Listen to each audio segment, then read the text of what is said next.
Fanny Griesmer, que j'ai présenté comme étant en colère, c'était évidemment un teasing, puisque Fanny n'est pas en colère évidemment, mais il y a quand même dans ce que vous allez nous raconter quelque chose qui est un peu de l'ordre de la colère, c'est-à-dire de l'agacement autour des incivilités. Alors, on les a connues quand on était en présentiel, il y en avait, oui, mais vous nous dites... Le phénomène n'est pas nouveau. Alors, c'est pas nouveau, il y a bien sûr des gens qui ne disaient jamais bonjour ni au revoir, certes, mais les choses se sont aggravées, dites-vous, à cause du télétravail. Pourquoi ? Et elles sont davantage numériques, vous l'aurez bien compris. Qui n'a jamais reçu l'une des formulations par mail au cours d'un échange professionnel de l'ordre urgent, pour info, merci de, qui ne s'est pas senti agressé par ce genre de message écrit un petit peu sec, voire carrément tranchant, sans comprendre réellement ce qui lui était vraiment reproché. Cela pourrait être un message de ce type, un petit message que j'aurais pu vous envoyer, Arnaud, avec pour objet urgent. Arnaud, comme déjà demandé dans mon précédent mail, merci de m'envoyer le compte-rendu du dossier ASAP. Tu n'es pas sans savoir que la présentation a lieu dans 2 jours. Non, je pas de bonjour, bien sûr. Un merci qui n'en est pas un, mais pas un du tout. Trop de majuscules, de points d'exclamation, des points de suspension aussi. Pas le moindre émoticône pour adoucir mes propos. Ouais, ça peut aider, Un petit anglicisme au passage et pas le plus sympathique. ASAP. Rapide, certes, mais est-ce que c'est vraiment efficace ?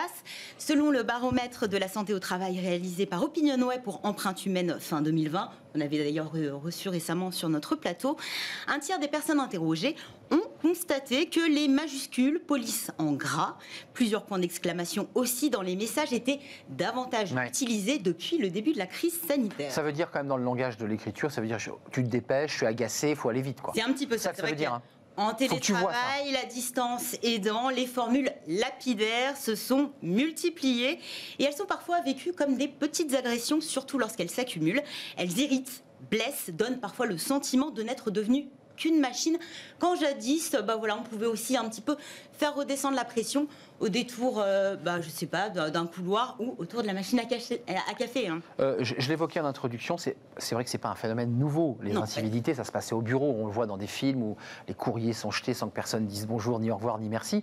Mais il y a quand même en plus, vous prenez au jeu, donc vous avez tendance à reproduire la même chose. Il y a des espaces comme ça où on peut faire redescendre la pression, parce que comme au télétravail, on peut plus faire redescendre la pression. Avant, c'était pratique, on allait à la machine à café. C'est ça. On réglait nos comptes, on disait mais attends, pourquoi tu me parles comme ça ? L'imprimante, et ça permettait de repartir sur de bonnes bases. Là, c'est un petit peu plus compliqué.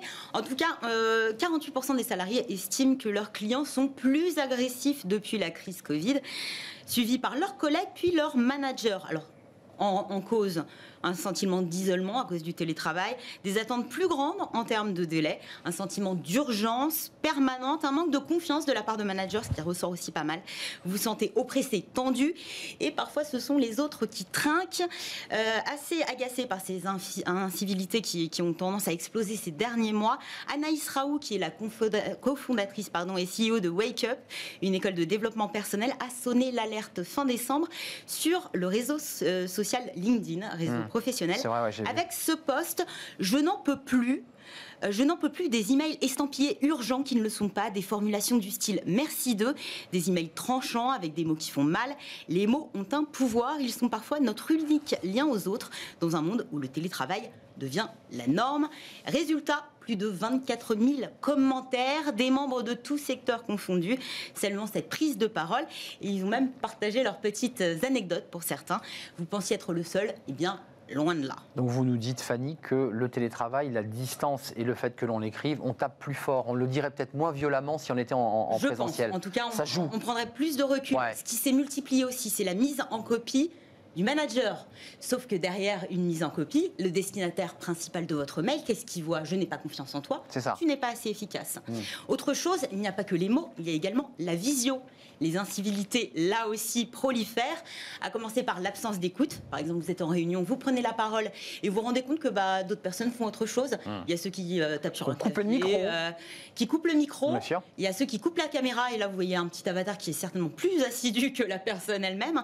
Et puis, il y a aussi les remarques inappropriées. J'étais assez choquée. Un télétravailleur sur 3 dit en avoir fait les frais concernant sa décoration intérieure, mais aussi son style vestimentaire. Alors ça, vous y aviez peut-être déjà droit dans les couloirs du bureau, mais sur la décoration intérieure... Moi, rarement, mais... Vous êtes toujours très chic, Arnaud. Non, vous avez raison, c'est vrai qu'il y a eu aussi des moqueries sur, et qui ont gêné les collaborateurs, on l'a vu, sur... c'est ce qu'on a dit, voilà. le confinement, en fait, c'était la vie privée qui rentrait dans la sphère professionnelle, ce qui certainement a poussé un grand nombre d'entre vous à mettre des fonds d'écran sur les visios. Foutez-moi la paix et laissez-moi vivre comme je le veux avec le papier peint que j'ai choisi. Donc c'est très intrusif quand même ce phénomène de télétravail. Des relations peut-être professionnelles qui ne sont pas vraiment apaisées. Alors, je n'ai pas l'habitude de donner des conseils, mais en tout cas, moi, c'est vrai que je trouve que ça donne... Il y a un petit peu de recul en prenant en compte ça. On se dit, est-ce que moi, je m'adresse bien aux autres ? Et peut-être qu'effectivement, quand vous envoyez un message, en relisant, en disant, est-ce que moi, j'aimerais recevoir ce genre de message ? Ça peut-être permet de désamorcer des conflits potentiels. Merci Fanny, ne faites pas aux autres ce que vous ne voulez pas que l'on vous fasse, qui est une règle de vie qui peut marcher en visio, en télétravail et par mail. Voilà, un peu d'éthique et un peu de gentillesse. Merci Fanny, on se retrouve demain. Je ne vous demande pas ce que vous avez préparé parce que vous êtes déjà en train de cogiter. À demain. Merci, c'est une petite pause, vous connaissez la formule, c'est le cercle RH dans quelques instants. Et on reçoit Thibaut Guilly, qui est le haut-commissaire à l'inclusion dans l'emploi et à l'engagement des entreprises. Bien évidemment, c'est une sorte de ministre qui est chargé de coordonner toutes les actions, notamment en direction des PME, mais des jeunes aussi, qui est un sujet fondamental. Il est là dans quelques secondes, juste après la pause.